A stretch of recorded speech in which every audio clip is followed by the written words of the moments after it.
Bakit 80% ng mga Pinoy ay natataranta imbes na maghanda? Marami ang naghihintay ng sirena. Ayusin natin yan sa loob ng 60 segundo. Isang mabilis na paalala na sa Pacific Ring of Fire ang Pilipinas, kaya madalas ang lindol. Kapag narinig mo ang sirena o naramdaman mo ang pagyanig, kumilos agad, dumapa sa sahig, magtago sa ilalim ng matibay na mesa, kumapit hanggang huminto. Huwag tumakbo palabas habang lumilindol. Bumabagsak na salamin mga debris ang tunay na delikado. Kung nasa labas ka, lumipat sa isang bukas na lugar malayo sa mga gusali, poste ng kuryente, puno. Kung nasa sasakyan ka, huminto ng ligtas ihinto. Manatili sa loob.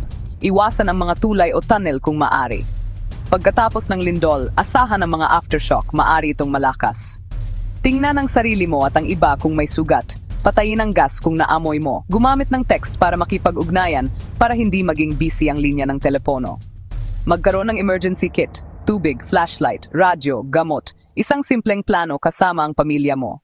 Ibahagi ito ngayon. Itag ang isang tao sa Pilipinas na kailangan malaman ito.